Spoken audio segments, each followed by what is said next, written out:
personal between me and you, and I'm going to do you some serious harm, you big stiff idiot. The untouchable True School Sports Empire proudly presents something the boxing game's been missing. Hey, what's going on? It's your boy BT, and I came here to talk some boxing with the thousands of True School Sports subscribers. Now, I wanted to shine some light on a younger fighter that's fighting this weekend on the Isaac Dogboe Joet Gonzalez undercard.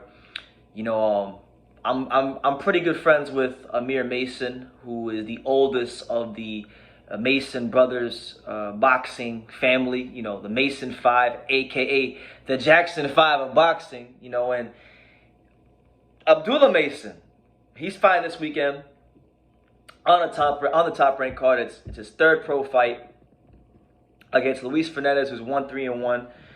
And you know, you can't overlook no fighter in boxing because anybody can beat anybody on any given night. But it is a fight that on paper he should have won. But you know, I wanted to take the time to really just showcase, highlight, and talk about Abdullah Mason because, you know, I really believe he's a fighter that deserves to be talked about, that deserves to be showcased. And when we talk about young American prospects, young fighters in the top-ranked stable, those top-ranked prospects, you know, obviously we got guys like Bruce Carrington, and you got Richard Torres Jr. who just fought recently.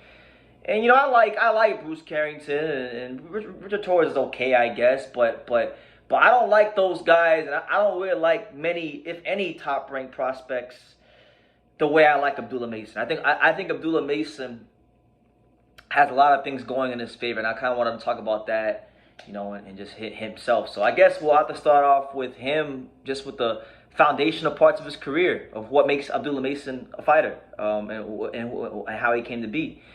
Abdullah Mason had not a long amateur career, but he had a notable amateur career. You know, he had about 80 amateur fights. He was 65-15.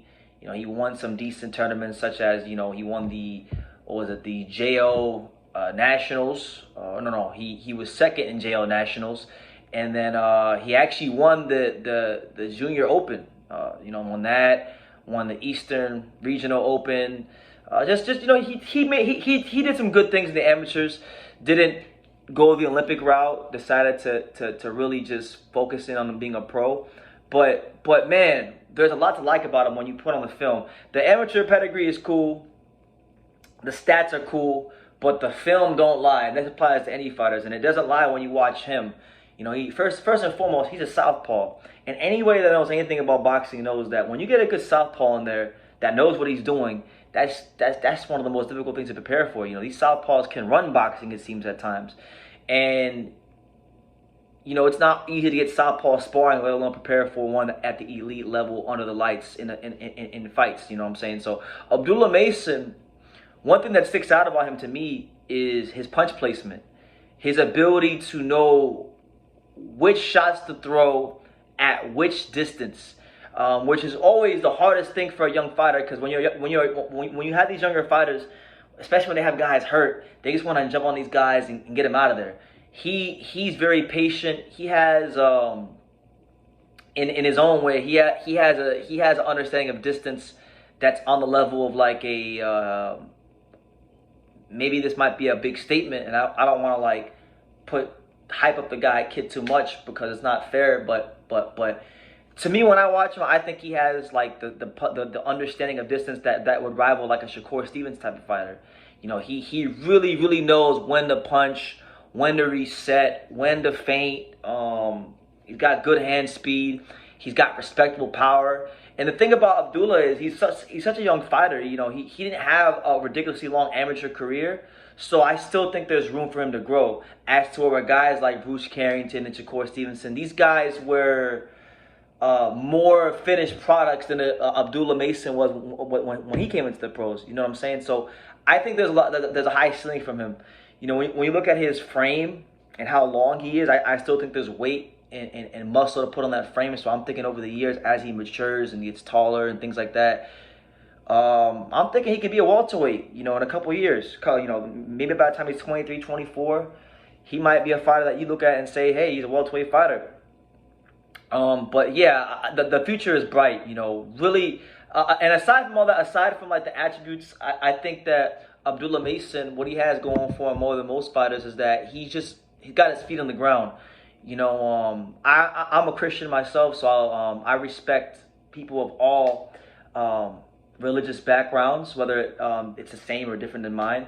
But he comes from Muslim background, and you know, a lot of guys say they're Muslims. Many people say they're Muslims, but these guys really practice what they preach, which I think is a beautiful thing.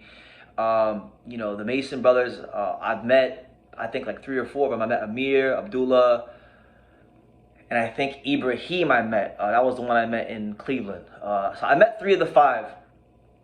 And what I can say about them is that they're very down-to-earth, humble, hard-working people.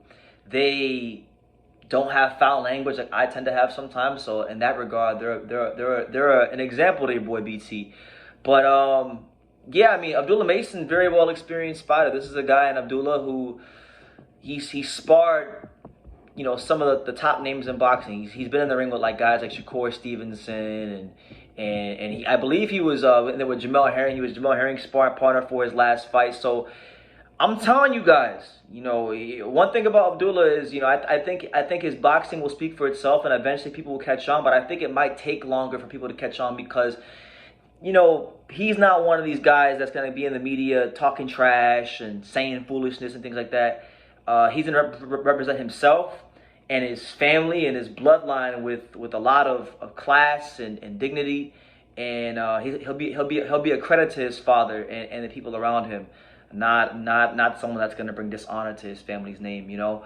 So because of that, I think people are gonna probably overlook him at first, but you're gonna have to pay attention to him at some point because he's just that damn good as a fighter. And I would advise anybody who watches this video to watch this fight with Luis Fernandez on the undercard of this weekend's top-ranked card, because he's worth watching. I think he's one of these guys, when you watch him fight, you know, he's one of these guys that he's got understanding of distance, he's got speed, he's got the punch placement, he's not afraid to go in there and throw combinations. And we still got to see what happens when Abdullah Mason gets into a tough fight. But if there was a guy in the top-ranked stable, a prospect who's this early into the career that I would say is a world championship level caliber fighter, it's him. I think he's got all the ingredients to go ahead and go all the way and be a world champion. So I'm going to leave it at that. I just wanted to talk about Abdullah Mason for a little bit and give you guys my thoughts on him. You guys can give me your thoughts on him down below. Let me know what you guys think about him. Make sure you guys take the time to subscribe. And like I say in every single one of these videos, you can love me or you can hate me. But I'm just a kid from Daniel. So until next time. Thank you for watching True School Sports. No, follow this kid. Oh. You know, he's a true, you know, he's a young, true, passionate person who follows boxing. He wakes up thinking about boxing and he goes to sleep thinking about boxing. This is true. Good kid, good man, and looking forward to seeing him everywhere in the boxing world. Hey man, if you ain't subscribed to True School Sports, you fucking up, man. Make sure you subscribe, bro. Fucking up big time. Make sure, man.